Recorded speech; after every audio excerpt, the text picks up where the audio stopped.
Ok, buenos días, bienvenidos a esta semana de Medio Oriente y Norte de África.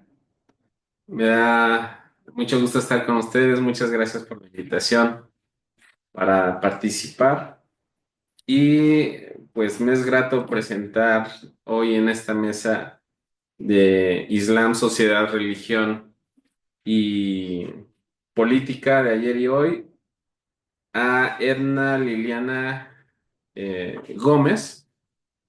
Ella es estudiante de conocimiento islámico en Al-Ace Academy y Tree Institute, científica de datos en la Universidad de Harvard, doctora en Gobierno y Gestión Política por la Universidad de Arizona, maestra en Administración y Política Pública por el Centro de Investigación y Docencia Económicas, el CIDE.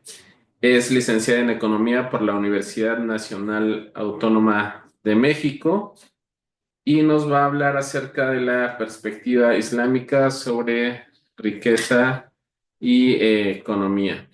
Entonces, pues te damos la bienvenida, Edna, y adelante. Muchísimas gracias por la introducción. Voy a empezar a compartir una presentación que hice para ustedes. Creo que se ve bien, ¿verdad? Sí, sí. Sí. Ok, pues bueno, les voy a hablar sobre un poco de la perspectiva islámica sobre riqueza y economía y quiero hacer hincapié que esta presentación es muy breve porque pues tengo solamente 15 minutos, pero es un tema muy rico y espero poder dar unas de las primeras como nociones quizás generales y despertar posiblemente tanto conversación como más curiosidad en las personas del grupo que están ahí acompañándonos y que esto sea a lo mejor una primera aproximación. Bismillah ar-Rahman ar-Rahim. Ashhadu an la ilaha illallah wahdahu la sharika lah wa ashhadu anna Muhammadan abduhu wa rasulullah. Assalamu alaikum wa rahmatullahi wa barakatuh.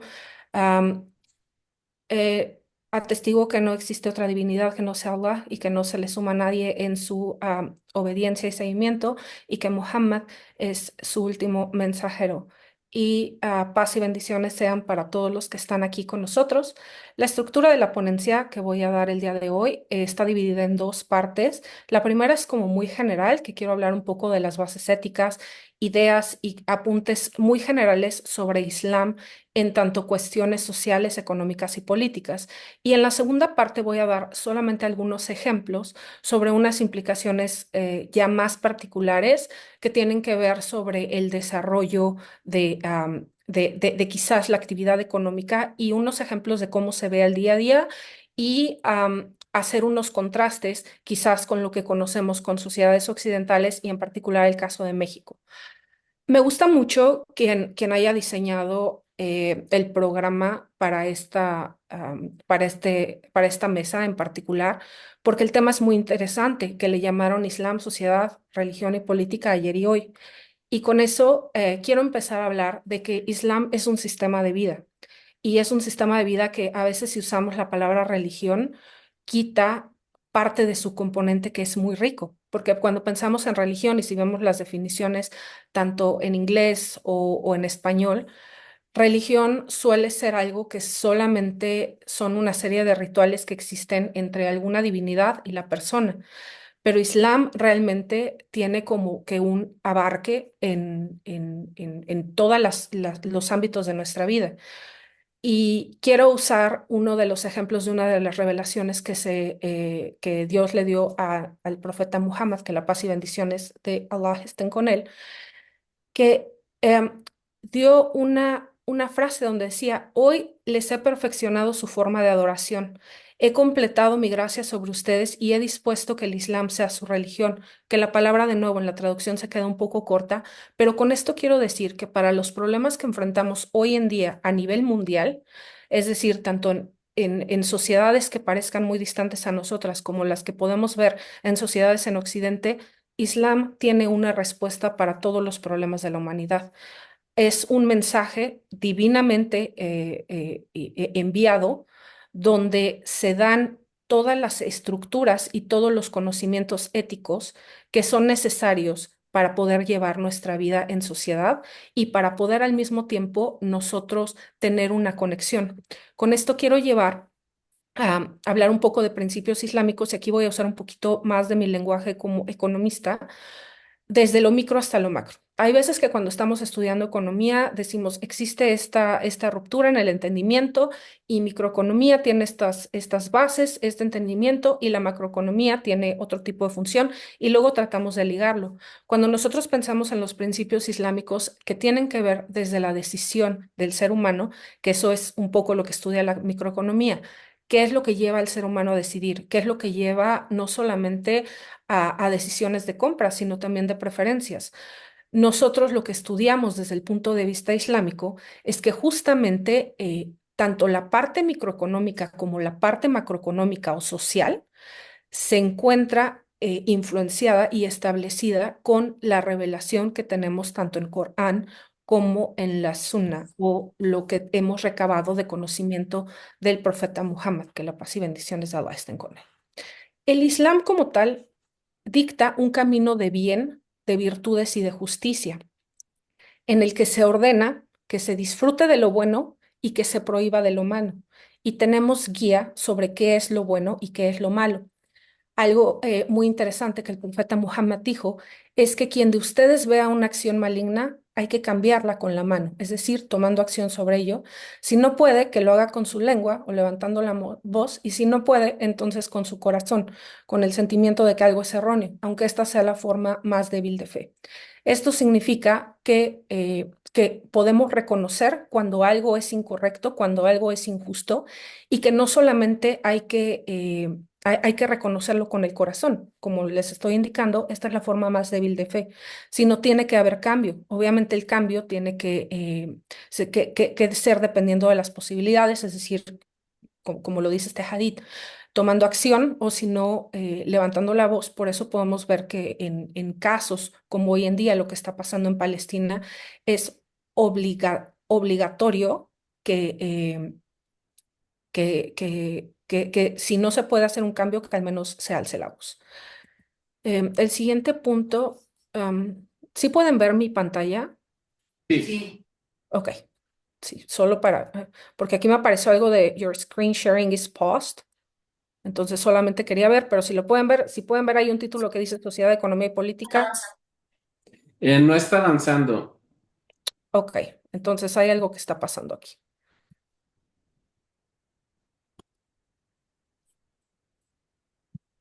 A lo mejor si dejas de compartir y vuelves a compartir. Sí, Sí.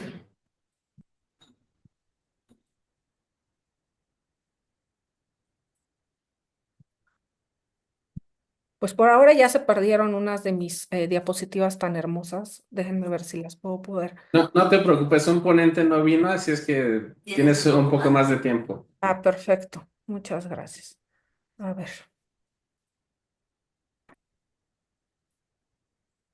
Ok, ahí la vemos.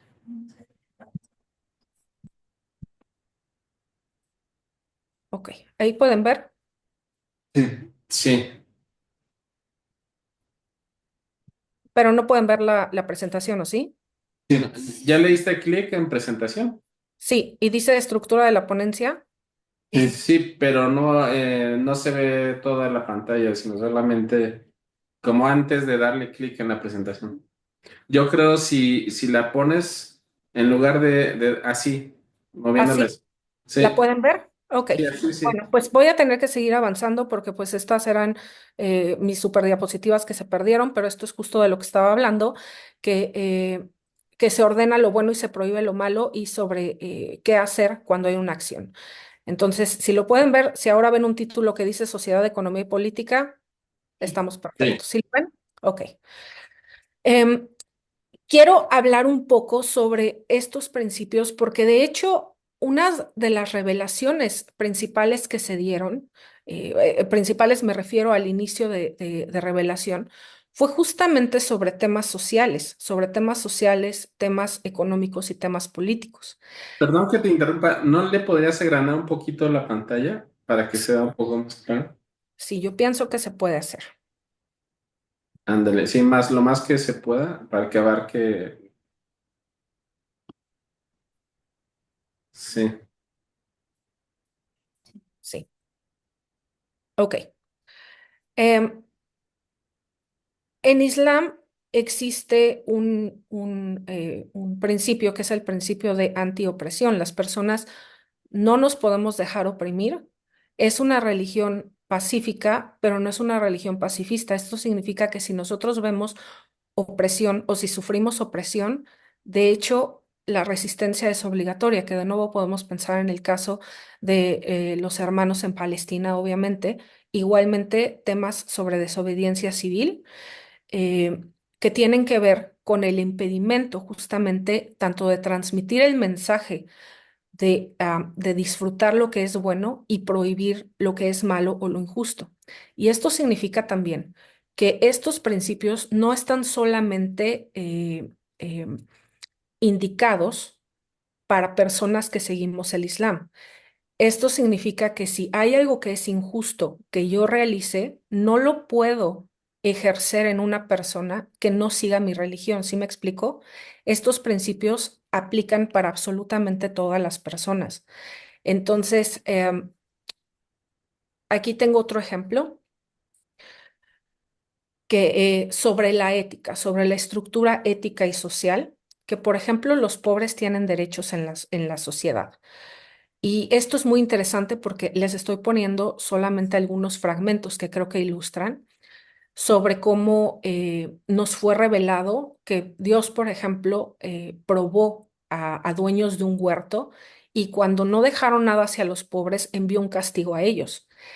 Entonces, podemos ver que hay consecuencias y aquí es donde quiero hacer una aclaración, que así como les comentaba que existe esta división entre micro y macro a veces, en Islam se dibuja un poco esta división porque lo micro también influye en lo macro y así viceversa. Pero en este caso también, cuando vemos la ética islámica, se está manejando en dos tipos de ámbitos. Uno es el ámbito del mundo, como lo podemos ver ahorita, y otro que nosotros creemos que hay un día de juicio final y que existe una vida después de ese juicio, y que en el día del juicio final todas nuestras acciones van a ser evaluadas. Entonces, tenemos a contabilidad con nuestro creador. Por eso es que ustedes van a ver que hay ejemplos sobre la prueba y sobre castigos que pueden existir tanto en este mundo como puede existir un miedo de tener, de tener o de sufrir las consecuencias en el siguiente. Ese es un ejemplo de uno de los siguientes fragmentos que seleccioné que se estaban preguntando unas personas qué había llevado al infierno a otras personas que estaban viendo. Y aquí dice, ellos responderán, fue que no cumplían con la oración y no daban de comer al pobre. De nuevo, podemos ver que hay mucho hincapié en que los pobres tienen derecho sobre un tipo de riqueza de las personas que no están en estado de pobreza. Igualmente podemos ver que hay ejemplos de que se tiene que dar caridad, se tiene que tener temor de las consecuencias y que también hay castigos a las personas que sean avaros. Y otra de las cosas que es muy revolucionario de pensar cuando fue la revelación de Islam es que también tenemos derechos, por ejemplo, de personas que son muy vulnerables en la sociedad, como los huérfanos o las personas que conocemos como mendigos, y que en Islam aparecen con derechos. También ahora voy a brincar un poco que estos son temas que nos interesan hoy en día, ¿no? Como el fraude, el comercio y el engaño al consumidor. Esto también está regulado para cualquier transacción islámica. Fíjense cómo en esta traducción podemos ver que dice, hay de los tramposos que cuando compran exigen el peso exacto, pero cuando venden hacen trampa, dando menos del peso y la medida. ¿Acaso no saben que serán resucitados? Esto es muy interesante porque de nuevo podemos ver que estamos yendo del plano micro al macro. A veces pensamos que los fraudes o que los engaños al consumidor vienen de las grandes corporaciones, pero también podemos ver que en Islam existe una responsabilidad individual. Es decir, si yo voy a ir ahorita a la sala donde ustedes están y voy a vender cacahuates, lo tengo que hacer de esta forma. Les tengo que dar el peso exacto. Entonces podemos ver cómo estas reglas abarcan absolutamente todos los aspectos de la sociedad. Y esto sigue en la parte de la presentación que les estaba diciendo un poco que es los principios generales o los principios éticos. Y de esto voy a hablar un poco ahora sobre estructuras a lo mejor un poco más particulares. Y aquí realmente es un problema que no tenga mi presentación funcionando porque se ven muchas palabras, entonces voy a ir seleccionando de lo que voy a hablar para que no se me pierdan. Em, ¿Cuál es el significado de la pobreza y la riqueza? En general, cuando pensamos islámicamente, la pobreza o la riqueza no es buena o no es mala en sí. Una persona no es buena por ser pobre o por ser rica y viceversa. Más bien todo lo vemos que son unas pruebas y lo que hagas con tu situación tanto de pobreza como riqueza es lo que va a determinar tu nivel de prueba. Les había comentado que los pobres tienen derechos sobre la sociedad, tienen derechos a ser cuidados, tienen derechos a ser protegidos. Y las personas que hay diferentes niveles de riqueza, ahorita no voy a entrar en esos temas, pero las personas que tienen un nivel de riqueza tienen responsabilidad tanto con la sociedad como con las personas vulnerables de su sociedad. Entonces, a veces, si lo vemos con algún tipo de formas de pensar occidentales, pensamos que algo tiene que ser o capitalista o socialista y algo inherentemente es bueno o inherentemente es malo. ¿Sí me explico? Y realmente el pensamiento islámico sobre economía no puede ser como reducido a esta clase de debate como blanco y negro. ¿Sí me explico? Ahora, ¿cómo entendemos todo lo que sea la legislación o sharia? Es lo que hace una estructura islámica o como podemos entender una economía islámica. Si se están basando con principios que vienen tanto en la legislación o en principios éticos del Corán, que es nuestra guía, o de lo que podemos aprender, de lo que conocemos sobre que nuestro profeta, que la paz y bendiciones de Allah estén con él, por medio de la sunna que conocemos. Entonces, los mercados se basan en eso. Eso no significa que no puedan participar con otro tipo de estructuras. O sea, no significa que no puedan hacer comercio con personas que no están siguiendo principios islámicos, pero sí hay más, más implicaciones. Hay que ver, por ejemplo, que los contratos estén diseñados de cierta forma, y como les digo, o sea, si estás vendiendo algo, es muy importante que digas cuál es el estado, que actúes con justicia y que no estés tratando de vender algo que no es a una persona solo por tener ganancia, ¿no? Y esto es muy interesante porque si pensamos en principios capitalistas, tanto liberales, neoliberales o neoliberales, como les quieran llamar, casi siempre esa es una de las críticas que se piensa, es que es ganancia por ganancia, ¿no? Prácticamente que todas las reglas son aceptadas siempre y cuando la ganancia se esté multiplicando. Entonces, esa no es una visión islámica, definitivamente. Y el mercado, aquí pongo una muy interesante forma de verlo, que la visión social y económica de las transacciones tienen que ser consensuales, libres, es un intercambio moral y establece las condiciones necesarias para una vida próspera, armonía social y progreso espiritual. Entonces aquí podemos ver que las reglas del juego están establecidas, ¿no? Las personas cuando van a hacer algún intercambio económico, que de eso se supone que es la economía, tiene que ser consensual, libre, pero es muy interesante pensar que no solamente es un intercambio de bienes, de decir, yo te estoy vendiendo esto y tú me estás regresando cierta cantidad de dinero, es un intercambio moral. Eso me parece fabuloso pensarlo que en absolutamente todas las transacciones tiene que existir esta conciencia de la riqueza, porque como les había dicho, la riqueza y los bienes que tiene una persona son entendidos como una prueba. Entonces, ¿qué estoy haciendo con esa prueba? ¿Qué estoy haciendo con la riqueza o con los recursos que tengo disponibles? Y es muy interesante pensar que la consecuencia no es solamente por generar ganancia, ¿no? La ganancia por ganancia. Es muy claro que la consecuencia es una vida próspera, armonía social y que esto está ligado con el progreso espiritual. Esto también me parece un punto en el que quiero enfatizar cómo yo, como en mis años estudiando economía, que es como consenso pensar que el primer libro o el primer estudioso de la economía es Adam Smith y con su libro sobre la riqueza de las naciones, que fue escrito en 1776. Y es muy interesante pensar que tenemos como que quitar un poco de esta influencia occidental a veces en nuestra educación porque hay un desarrollo muchísimo más rico. Si ustedes quieren estudiar en algún momento historia económica en Islam, pueden encontrar siglos anteriores. Y algo que me parece muy interesante es que en uno de los pies de página en La riqueza de las naciones, Adam Smith reconoce que el califato, es decir, la forma, la unidad social islámica, que es el único sistema donde él ha observado riqueza.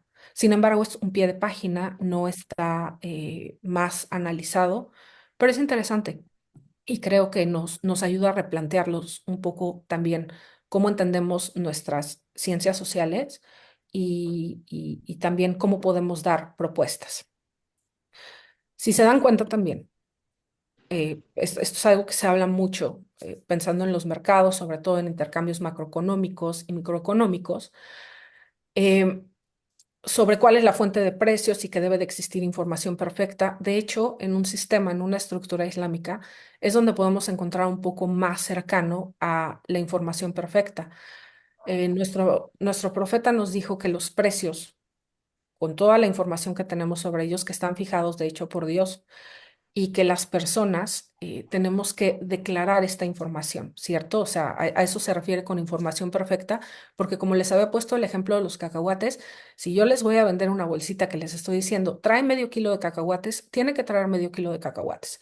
Y si les estoy diciendo que es un cacahuate, no les puedo estar dando una almendra, ¿sí me explico? Y si les estoy vendiendo un producto que tiene que ser fresco, no les voy a dar algo que fue de hace muchos días o que tiene moho o cuestiones así, ¿sí me explico? Entonces, esto es muy interesante verlo como toda la estructura o todos los conceptos éticos que son obligaciones para el musulmán viviendo en sociedad, de hecho, son lo que puede formar las características de información perfecta para el comercio. Ahora, también algo que es importante saber es cuáles son las fuentes en la actividad económica, ¿no? O qué es lo que tenemos que evitar. Lo que tenemos que evitar es un intercambio ventajoso o con conocimiento que los demás no tengan. Y evitar el enriquecimiento injustificado. Voy a hablar de estos un poco juntos. Esto significa, esto es muy interesante. Fíjense que, por ejemplo, si estamos en un sistema islámico, si yo tengo una tienda y voy a seguir con el ejemplo de los cacahuates y estoy vendiendo mis cacahuates y de pronto tengo una cantidad en la cual podría bajar los precios necesarios. Pero tengo otra persona que también vende cacahuates y que esa persona hace su vida también de vender cacahuates. Si yo bajo los precios, porque lo puedo hacer por la cantidad de cacahuates que Hola, tengo, buen día. ¿sí? Se puede poner en mute el Hola. invitado. Sí, Ay, no me encuentro en mi domicilio. pero, Creo que tenemos ¿Podría ahí. dejarlo en la déjame, casa de al lado, por favor, en una morada? Gracias. Este, Exacto, es el número 154. buscando a los participantes. ¿Podría? Doña Sí, por favor, solamente con la señora Es que Lupita López, es el timbre negro. perdón. Silenciar, silenciar. Sí. sí, gracias. Ajá. Eh, entonces, en mi ejemplo, aunque yo tuviera la disponibilidad de cacahuates, significaría que si yo los vendo muy baratos, todo el mundo va a venir conmigo. Y eso significa que la persona que también hace su vida de vender cacahuates podría perder toda su fuente de ingreso. Eso es algo que está prohibido. No lo puedo hacer solo por sacarlo del mercado. Entonces, podemos ver ejemplos que de nuevo, esto es algo micro, pero si lo vemos en macro, ¿cuáles son los ejemplos que pasan, por ejemplo, Walmart alrededor del mundo con pequeños compradores, cuestiones así de cómo han abarrotado el mercado en una forma en la que no se puede realmente tener competencia, ¿sí me explico? Entonces, esto es muy importante y de nuevo podemos ver cómo las mismas reglas que aplican en lo micro son las reglas que podemos ver también en lo macro y de cómo las consecuencias, así como en el caso de mi ejemplo, sería quitarle su forma de vida a una persona, también podemos ver cuáles son las consecuencias en un nivel macroeconómico o del tipo de corporaciones que vemos hoy en día. Otro punto que quiero enfatizar es sobre la obligación, por ejemplo, de pagar el zakat, que esto es uno de los 5 pilares del Islam. Y esto me parece muy, muy interesante porque este es un pago que es obligatorio sobre todo musulmán que adquiere cierto nivel de riqueza a partir de un año. No voy a ir en cuáles son los detalles de cuánto se establece que es riqueza, pero se tiene que pagar 2,5% de la riqueza acumulada en un año y hay personas que son receptoras de este dinero. ¿Sí me explico? Entonces, esto es algo de nuevo que es un contrato que tú tienes, por no encontrar otra palabra, lo voy a decir moral, porque es tu obligación. Tú lo tienes que pagar, es decir, nadie va a estar viéndote si atiendes una mezquita, no va a estar el guía de la mezquita diciéndote, oye, ya pagaste. No, pues, puede hacer un recordatorio, pero él no va a hacer los cálculos y no va a estar viendo si pagaste o no, ni a quién de las personas que lo deben de recibir, si lo van a recibir o no. Esto es muy interesante porque en varias ocasiones nos dice Allah que purifica nuestra pobreza, que nuestra riqueza, perdón, el dar el 2,5%. Y esto también podemos ver cómo las personas en situación de pobreza o en situaciones especiales, que son los receptores del SACA, cómo tienen derecho sobre la riqueza de una persona. ¿Sí me explico? Entonces es muy interesante ver esta dualidad. Y aquí quiero hacer hincapié que islámicamente, para conservar la riqueza y para solucionar los problemas de la sociedad, 2,5 de la riqueza generada en un año es suficiente para lidiar con estos problemas sociales. Si ustedes lo piensan, ¿cuánto se tiene que pagar de impuesto agregado, del IVA, por ejemplo, en México, ¿no? Hay veces que está ya incorporado en los precios. Disculpa, Edna, sí, para concluir, pues ya se está acabando el tiempo. Entonces, Perfecto. al final vamos a dar un tiempo para preguntas y respuestas, pero una conclusión sobre el tema. Concluyo en un minuto. Por- Eh, Algo también que quiero hacer hincapié, esta es mi última diapositiva sobre eso, es que, por ejemplo, RIBA, o lo que conocemos como el sistema financiero de hoy en día que está basado en el interés, está prohibido. Y pueden ver muchos ejemplos sobre la prohibición, es decir, cómo se sacan los créditos, cómo se manejan los préstamos hoy en día, el sistema financiero, las hipotecas, todo eso, esa forma de estructura está prohibida en Islam. Y si se dan cuenta de nuevo, está tan prohibida y pueden leer en un futuro un poco de los fragmentos que les estoy poniendo, está tan prohibida. Fíjense qué es lo que causa el que tengamos una estructura como la que tenemos hoy en día, financiera. ¿Cuántas personas son excluidas de adquirir una casa, que ya no pueden vivir, por ejemplo, en la Ciudad de México, de adquirir riqueza, de mantener riqueza? Entonces, con esto quiero terminar de cómo los impuestos que pagamos, las transacciones financieras que hacemos, podemos ver que las consecuencias están excluyendo muchas personas y que de nuevo, cuando vemos la solución que se presenta en una economía islámica, es justamente para dar participación a todas las personas y crear un sistema de justicia. De esto, todo lo bueno que pude haber dicho viene de Allah y todos los errores son míos. Les agradezco su atención y las preguntas son bienvenidas al final. Gracias. Gracias. Muchas gracias, Liliana. Sí, vamos a pasar a la siguiente plática y al final esperamos las preguntas. Si alguien de los participantes tiene alguna, igual que las escriba por el chat. Y pues vamos a presentar ahora a Rodrigo.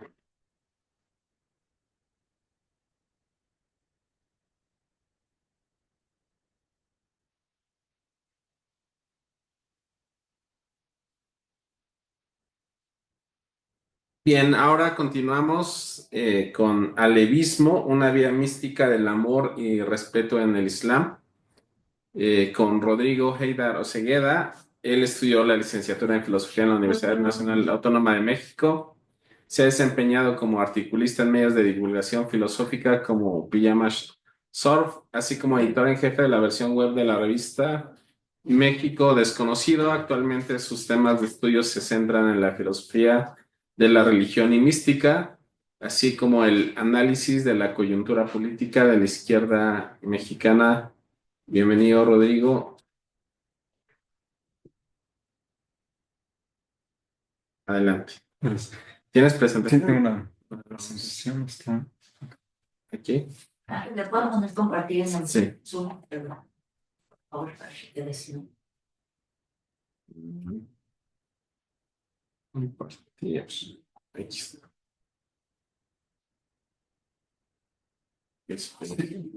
porque también me guío así un poco. Sí, Bueno, adelante. lo Te paso cuando se vaya a acabar tu tiempo. Gracias. Dos cosas. Bueno, le puse este título porque no se me ocurría el otro más. Eso es lo que quería comentar. Entonces aquí en la presentación le puse otro, el camino esotérico de Ali. Ali es el eh, primo y yerno del profeta Muhammad a través de su hija Fátima. Y otra cosa que quería comentar es que si bien vamos a hablar de alevismo, voy a hablar algunas generalidades y me voy a centrar específicamente en el alevismo turco, porque el alevismo, pues bueno, tiene varias corrientes, incluyendo en Irán, en Siria y demás. Diríamos, ellos son más bien como sus primos. No me voy a centrar en ellos, ¿no? Otra cosa importante es que el alevismo en Turquía es muy plural, ¿no? Entonces es casi imposible sistematizarlo. Entonces, por eso es que estoy comentando que voy a hablar algunas generalidades y puntos en común entre las comunidades que hay ahí, ¿no? Que es lo que he visto. Puedes poner el nombre. Sí, Ahí está. Ahí, perfecto. Bueno, entonces empezamos con los orígenes del alevismo.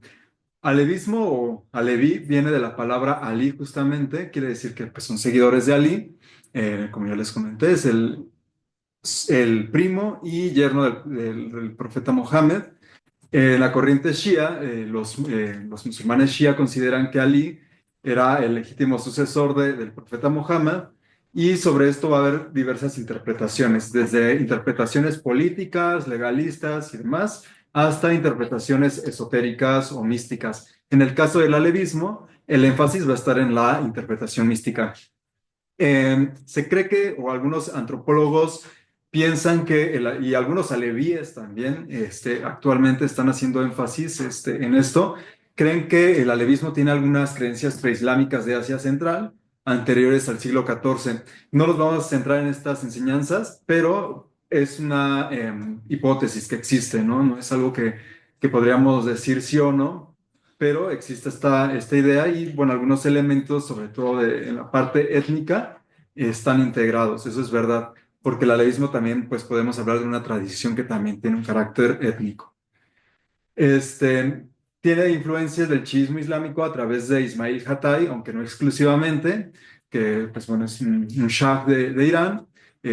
Como sabemos, en el periodo safávida, los shahs tenían pues la integración de las tarikas sufíes, y en ese sentido se considera que también estos shahs, sus escritos, sus enseñanzas esotéricas, migran hacia la parte de Turquía y tienen esta integración en el alevismo. No solamente en el alevismo, sino también en el sufismo en general. El sufismo turco, a diferencia de otros sufismos, sí hace énfasis en algunas ocasiones, en algunas tarikas, en, digamos, cierta devoción a la tradición de los imames y de la familia del profeta Mohammed. Sin embargo, digamos, su enseñanza principal o su origen principal está de la mano del santo, por decirlo de un modo, o del maestro espiritual, Hashi Bektash-Veli. ¿Quién fue Hashi Bektash-Veli? Bueno, él nació en el 645 después de la Égira, o en el 1248 después de Cristo. Es originario de Jorazán, actual Irán, y era hijo de gobernantes. Me gustaría tener un poquito aquí porque siempre que se habla de los sufíes de Jorazán no se dice que hay en Jorazán, ¿no? Bueno, en Jorazán está enterrado el imam Reza. El imam Reza es uno de los 12 imames de la tradición chií, y ahí actualmente diríamos que es el epicentro espiritual de Irán, ¿no? Digamos, del chiismo iraní. Si bien existe la ciudad de Qom, donde se forman los clérigos actuales, en Jorazán pues se encuentra como digamos este gran santuario que es de unas dimensiones eh, pues sí, yo creo que solamente comparables con la Basílica de Guadalupe, y yo creo que la Basílica de Guadalupe se queda corta y existe pues muchísima devoción en torno a este lugar, ¿no?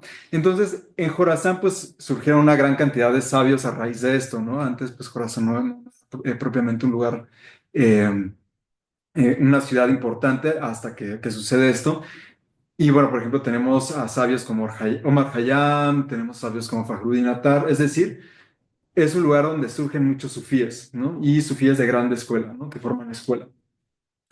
Eh, a Hashi Bektash Veli se le reconoce por haber sido el modelo de sabio, es decir, se dice que desde que era niño era una proeza intelectual, que memorizó el Corán, que sorprendía a los maestros y demás, y también pues de la ética sufí, siempre fue como, digamos, un personaje renunciante, que eso también es algo característico de los sufíes iraníes, ¿no? Hacen mucho más énfasis en la pobreza, en el desapego, etcétera, que por ejemplo los sufíes turcos.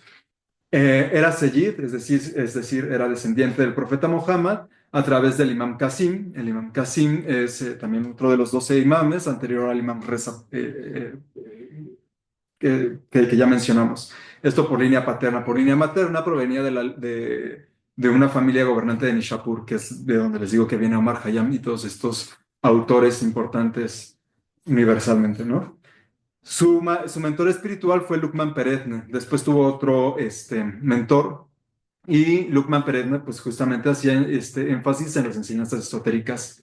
Rechazó el cargo como gobernante de Nishapur cuando falleció su padre y se dedicó de lleno a la gnosis. Es justamente donde les hablo de este rompimiento, de decir, bueno, vamos a desapegarnos totalmente del mundo, de las cuestiones políticas y me voy a enfocar totalmente en la mística, en la espiritualidad. Otro de sus mentores, llamado Ahmed Yasawi, le pide que vaya a la tierra de Rum. La tierra de Rum, pues es justamente Anatolia y si escuchamos el nombre, pues nos va a recordar a Rum. Y de hecho, Hashi Bektash Veli va a estar en la serie de este grupo de sufíes, de grandes sufíes de esa época. Sin embargo, antes pasa por la Meca, Medina e Irak. En estos lugares hace retiros de 40 días. 40 es un número simbólico en el sufismo, ahorita vamos a hablar más de eso. Pero bueno, también hace estos retiros en estos lugares sagrados, ¿no? Para el Islam, para todos los musulmanes. Y justamente como va a la Meca, recibe el título de Hashim. Luego en Zulaya, Karahoyuk fundó su teque, que es ya cuando llega a Anatolia. Inicialmente la gente de Anatolia no lo recibe digamos, con los brazos abiertos. Hay cierta sospecha, pero después de que difunde sus enseñanzas, la gente lo empieza a admirar y gana un gran número de seguidores. El teque es, digamos, el lugar donde se establecen los sufíes. En el caso de Hashi Bektash, su teque aún existe. Tiene las características más cercanas a un monasterio. Ahorita vamos a ver por qué. Tiene una gran cantidad de símbolos, como decir fuentes, por ejemplo, tanto en la entrada como en los patios. Tiene algunas fuentes. Algunas de ellas tienen leones, ¿no? Representando al Imam Ali.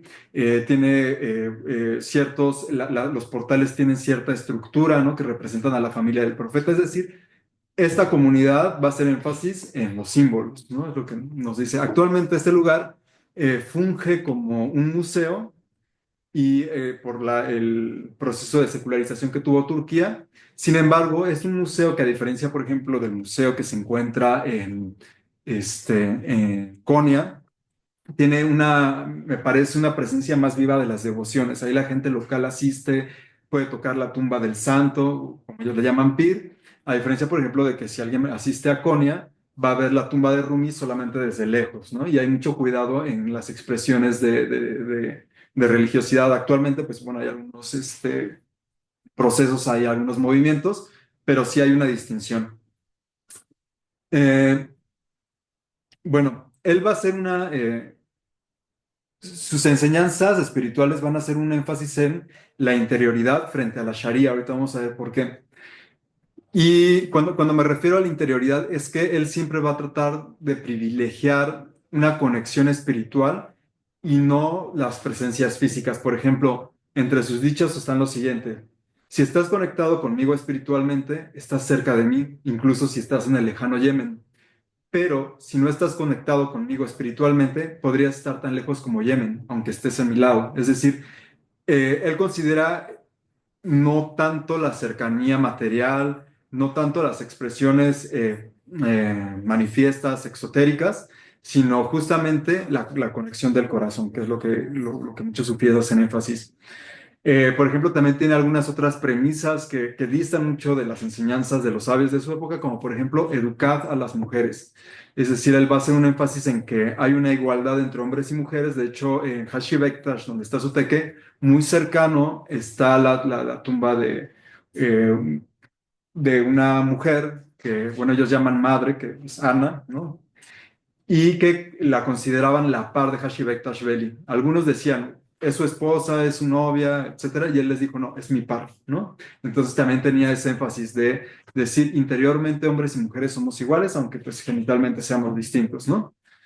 Eh, por ejemplo, también no va a hacer énfasis en, como otros sufíes que hacían énfasis, no sé, en las ropas, en la jirka y demás, él no va a hacer énfasis en estas cosas, aunque después se van a integrar.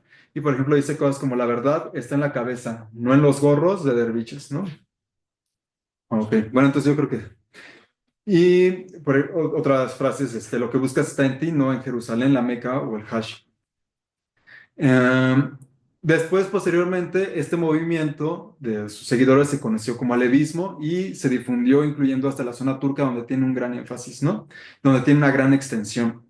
Eh, y él murió en el 741 de la Égira, 1391 de la época cristiana. Aquí hay una representación de Hashibek Tashbel, una pintura hecha por los derviches, de hecho. El alevismo se difundió como una gran comunidad, es decir, como una gran rama del Islam. El alevismo actualmente suma cerca de 20 millones de seguidores en Turquía, aunque no es lo concluyente. Algunos dicen, pues hay 30 millones. Entonces, por eso se considera una rama del Islam. Entonces, del mismo modo que sucedió en el sunismo, que se forjaron comunidades de derviches en las tarikas, también sucede en el alevismo. Y aquí se genera la tradición, la orden Bektashi.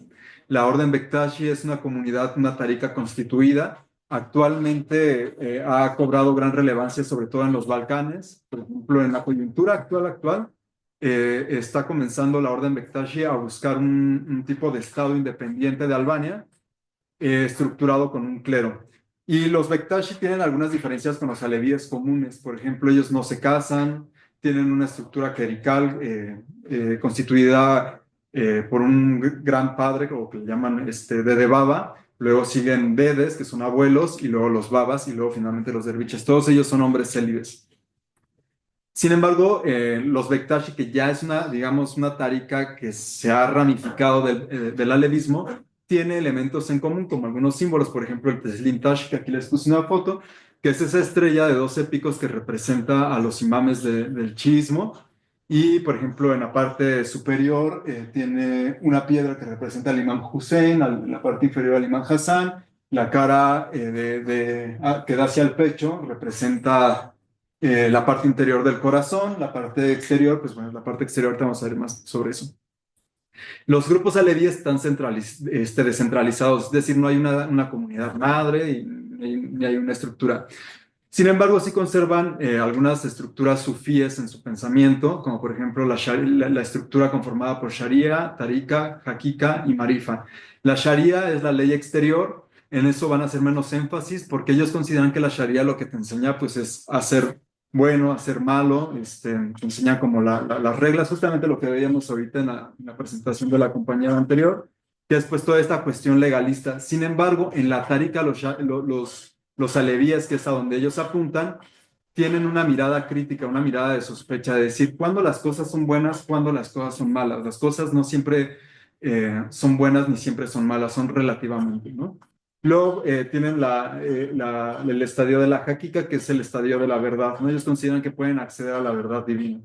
Y la Marifa, que es donde ellos pues regresan y retornan y consideran que en este mundo ellos pueden realizarse, no pueden realizar esta verdad. Sin embargo, el mayor énfasis siempre va a estar en el conocimiento batiní u oculto.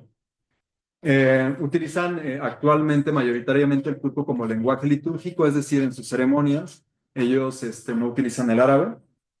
Dan una lectura metafórica a los rituales, pilares islámicos y figuras religiosas, es decir, como por ejemplo, ellos nunca van a hacer un énfasis en el salat, sino que van a decir tu vida tiene que ser una oración, ¿no? Entonces te van a decir una cosa así como, ¿de qué te sirve estar haciendo el salat 5 veces al día si no tienes una conciencia de la divinidad, ¿no? A eso me refiero con que vuelven a los rituales metafóricos.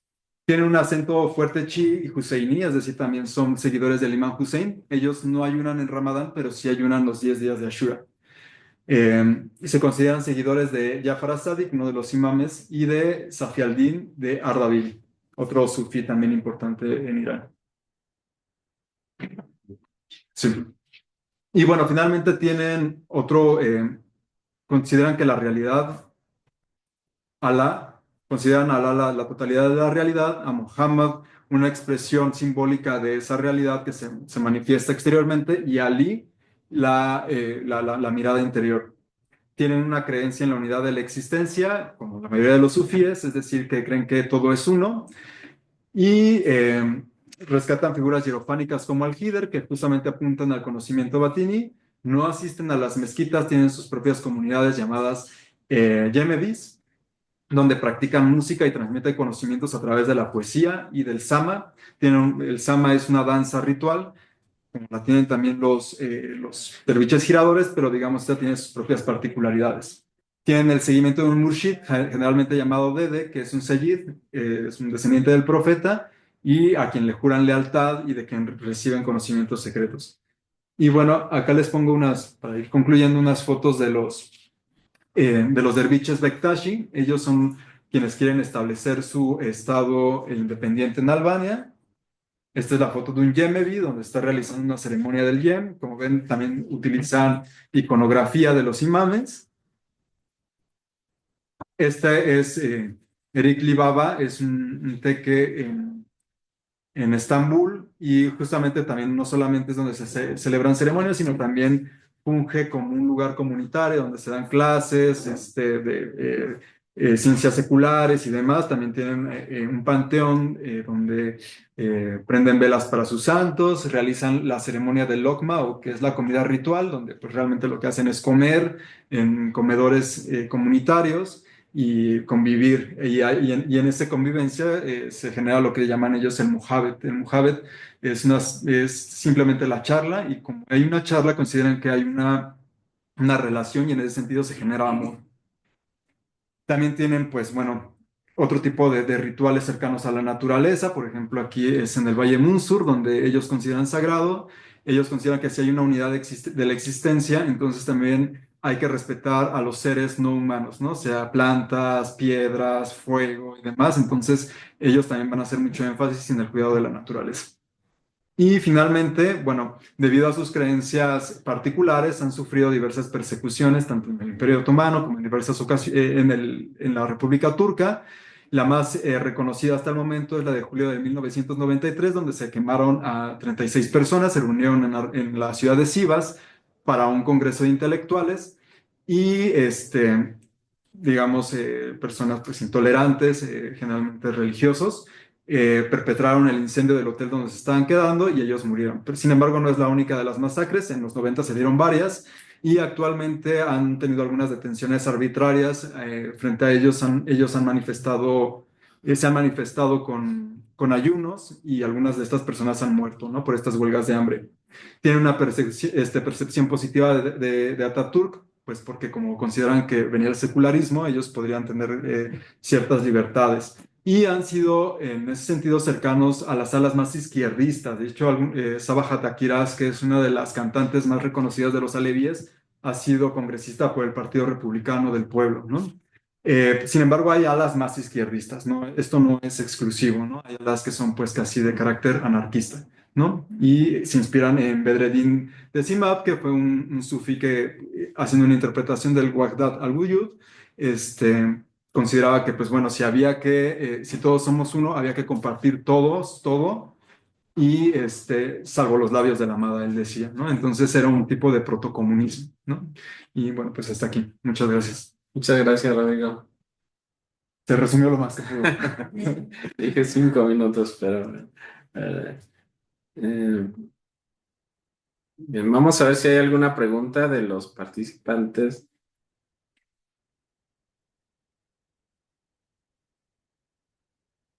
Si no, bien, comentando, Liliana. Ok, sí, Bueno, comenté. me perdí la primera plática, lo siento, pero para tener algunas respuestas sobre varias preguntas que me he hecho sobre el tema, eh, en general, todos, bueno, se conoce bastante bien esta especie de filosofía de determinismo económico propuesta por Weber, ¿no? Por Max Weber. Esto de ah, el espíritu del protestantismo, la formación del capitalismo, ¿no? Me pregunto si se han planteado tesis deterministas semejantes para el mundo islámico. ¿Sí alcanzas a escuchar, Liliana, bien? Yo también tenía justo una pregunta en ese sentido para Ok. Liliana y tengo otra para Rodrigo. Para Liliana era también más o menos sí, por algo que comentaba en su presentación, que si sigues los preceptos del Islam, la riqueza no solo va a ser, es una bendición, pues, y no solamente va a ser externa, también es una riqueza de armonía, ¿no? O sea, Ujú. entonces en ese sentido, no me acuerdo exactamente cómo lo dijo, pero también pensé justo en el protestantismo. Si se puede hacer una comparación de alguna manera entre la idea del protestantismo y el trabajo como forma de no solo enriquecerse, sino ganarse el cielo, digamos, Ujú. y también, o qué diferencias hay en la forma en que la ve el Islam con el protestantismo, ¿no? O sea, si hay similitudes o diferencias. Creo que esa sería la pregunta. Y en el caso de Rodrigo, pues que sí hay alguna razón que me pueda dar para comprender por qué el sufismo principalmente se expandió como en esta zona de, pues de Turquía, Asia Central, ¿no? O sea, ¿por qué no en el mundo árabe? Y digo, sí hay, ¿no? Pero son mucho menos. O sea, como cuál es la razón un poco histórica o política o qué sé yo, ¿no? A ver si me puedes demostrar. Sí, y también podemos robarle 10 minutos a la siguiente. Ok. Bueno, yo no es una pregunta para Diana. Ajá.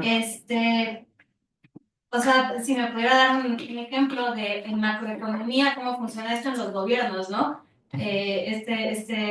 Esta relación con la riqueza del Islam, por ejemplo, pensando en Irán entrando al BRICS, cómo va o sea, si los gobiernos lo aplican, los gobiernos islámicos, y cómo interactúan con una economía que es básicamente capitalista. Ok. ¿Escuchaste la última pregunta, Liliana? Adelante. Primero, si gusta, Liliana, y continuamos después con Rodrigo. Ok, voy a tratar de juntar las primeras dos preguntas. Creo que es muy interesante la parte de hacer la comparación con el protestantismo y voy a decir un poco las diferencias, ¿no? La diferencia es que en Islam, nuestro libro, así como ha sido revelado, no ha cambiado y no va a cambiar porque fue algo que nos prometió Dios a nosotros, que Él lo iba a conservar. Entonces, los preceptos no han cambiado y eso es una parte donde quiero hacer muchísima hincapié, porque en la parte del protestantismo, el protestantismo fue una respuesta a cómo se estaba implementando el catolicismo, ¿cierto? O sea, cuando nosotros pensamos Martín Lutero yendo por primera vez a los estados pontificios, viendo que la gente estaba vendiendo perdones y diciendo como de qué es esto, ¿no? Que no podían leer la Biblia ni nada, entonces él hace lo de sus 95 tesis y de ahí, o sea, no podemos pensar que el protestantismo es lo mismo. Voy a hablar como del protestantismo anglo, que es al que ustedes están refiriendo un poco más. El protestantismo anglo fue desarrollado más por Calvino y por Zwinglio, ¿no? Y específicamente Calvino. Y parte de lo que llegó tanto a los Estados Unidos como que fue expulsado de ciertas partes anglo de Europa, hablaba sobre la diferencia entre los elegidos y los réprobos. Entonces, ahí están tomando un texto y haciendo una interpretación de algo que no existía en la Biblia. Tú puedes pensar que como persona católica o como persona cristiana tienes que tener una referencia, ¿no? La referencia que ellos tienen, así como nosotros tenemos el Corán, es la Biblia, ¿cierto? Lo que hizo este tipo de protestantismo anglo fue una interpretación y al mismo tiempo añadir partes que no existían. Entonces, las partes que no existían es la idea, por ejemplo, de réprobos y de personas elegidas, ¿no? Entonces, la idea era no que si eras pobre en esta vida, la siguiente vida te iba a ir mejor o ibas a ser más rico en la vida siguiente. Que esto no es algo que pasa en Islam. En Islam, el hecho de que seas pobre no significa que ya la hiciste en la siguiente vida y viceversa. Como digo, todo tiene que ver con cómo actúes. Si estás en la opresión, ¿cómo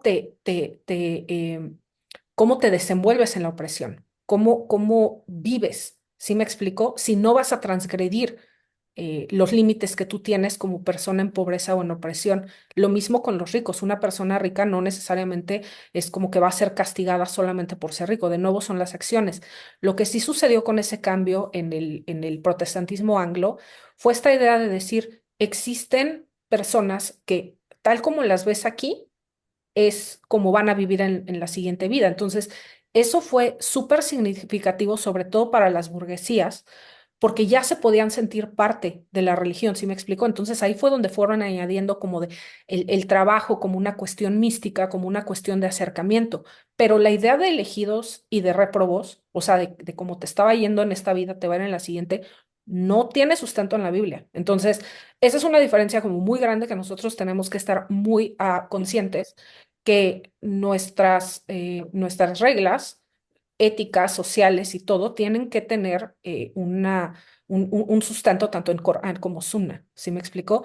Y esto fue lo que pasó con el protestantismo. Entonces, esos son los puntos de mucha diferencia y no es solamente en el trabajo, sino en absolutamente todo lo que hagas. Lo que les decía de la idea de Islam como un sistema holístico, desde lo micro a lo macro, es si trabajas tienes que tener la conciencia, o sea, tienes que tener la conciencia de que estás trabajando porque estás viviendo tu vida para alabar a Allah, porque eso es lo que hace un musulmán. Nosotros, esa es nuestra idea y no es, y esto fue algo que nos reveló Allah, que nos creó para alabarlo. Entonces, en absolutamente todo lo que hagas, tienes que tener esta conciencia de la divinidad. Entonces, existen esas diferencias tanto de fuentes como de dónde viene el conocimiento, como de cómo se implementa, ¿sí me explico? Entonces, espero haber dado como una idea general y sobre lo siguiente, si los gobiernos pueden implementar o no. Hay gobiernos que podemos ver que tratan de acercarse más a la idea. Es un poco más complicado hoy en día por dos razones. Una, que ese es un problema que nosotros tenemos como comunidad islámica alrededor del mundo, que estamos fragmentados. Ese es un problema que tenemos. Y eso es algo que pasó después de la caída del Imperio Otomano, por ejemplo, y la división de Estado-país. Entonces, ese es un reto que nosotros tenemos hoy en día, la desunión y el crear estructuras como la nación-estado que no necesariamente son tan compatibles con una idea islámica. ¿Sí me explico? Sobre si Irán lo implementa o no, no soy una persona experta en Irán. Sobre si se ve diferente o no. O sea, voy a poner un ejemplo de lo que decías o de lo que preguntabas sobre los gobiernos. Gobierno general. Cuando yo digo que no puede existir o que es prohibido el impuesto sobre la renta, el impuesto sobre la venta, toda esa clase de cosas, nosotros tenemos que pagar zakat y ya. Una de las preguntas que me han hecho es así de, oye, ¿quién va a pavimentar las calles? Pues bueno, cuando el gobierno necesite pavimentar las calles, van a llegar con un contrato y van a decir exactamente cuánto va a costar pavimentar absolutamente todo. Y eso lo van a dividir entre las personas que viven ahí y o sea, peso por peso va a estar ahí cuánto se tiene que pagar, ¿sí me explico? Y se hace, y tan tan. No es necesario que vayas a tener que estar manteniendo una estructura gubernamental. Ahora, si Irán entra a BRICS o no, no sé el gobierno iraní cómo vaya a cambiar su forma de implementar su gobierno, pero yo creo que a nivel mundial estamos preparados para hacer una transición, uno, en la que el dólar no sea un bien que está basado en riba, en lo que les estaba comentando, que no se debe de hacer, Un subtrae riqueza, de hecho, porque ya va a seguir la siguiente mesa, un minuto. que subtrae riqueza de otros países que lo tienen que ocupar. Entonces, creo que el mundo podría estar preparado para pasar a lo mejor a otro sistema de pagos y que tal vez si existen estructuras que estén promoviendo desarrollo económico y no necesariamente economía basada en guerra, creo que es algo que todos podríamos pues darle la bienvenida en muchos sentidos. No sé si vaya a pasar exactamente, pero si al menos están las pláticas en esta cuestión económica, que no creo que necesitemos tener una economía basada tanto en robo de riqueza, ni una economía basada en la guerra. Gracias. Gracias. Sí, para finalizar sobre tu tema, Liliana, quería comentar algo, ¿no? En el Islam se dice, los sabios dicen que el dinero hay que tenerlo en la mano, no en el corazón y en la cabeza. Y entonces, ¿qué es lo que debe dominar, no? La mano, el dinero. Y estaba viendo recientemente un comentario que decían que hoy en día el tiempo libre es como que una de las riquezas más grandes que se debe buscar porque tu tiempo vale, ¿no?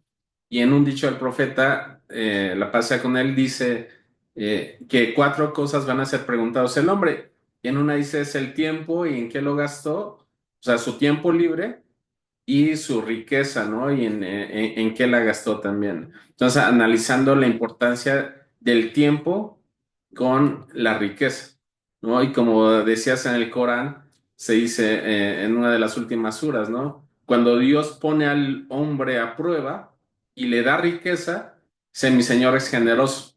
Y cuando lo pone a prueba con pobreza, también dice, mi Señor me ha abandonado, ¿no? Mostrando la riqueza y la pobreza como una prueba por parte de Dios. Y a la vez, falta hablar muchos temas como el AUCAF, ¿no? La importancia del AUCAF y cómo también la riqueza, pues se ve en lo que es el conocimiento o la tranquilidad espiritual y no solamente a eso que se le llama en el Corán como tal vez como que un engaño mundanal, ¿no? Muchísimas gracias, Liliana.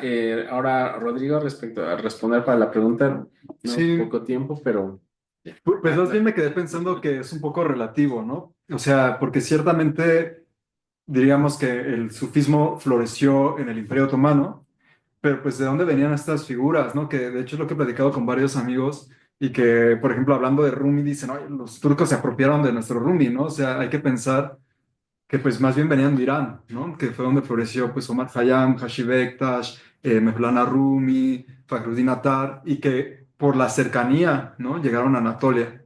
Eso por un lado. Pero luego también, por ejemplo, para muchos sufíes es una, o sea, es una pregunta decir si, por ejemplo, un musulmán que se dedica solamente, o sea, que se enfoca en su espiritualidad, obviamente siendo un buen musulmán con los aspectos exteriores y demás que las tarikas, no las alevíes, sino las tarikas otomanas sí resaltan, pues dirían que, por ejemplo, no sé, o sea, mucha gente árabe es sufí sin que necesariamente se denomine así, no sé, que eso sería solamente una cuestión, pues sí, de adjetivar algo, ¿no?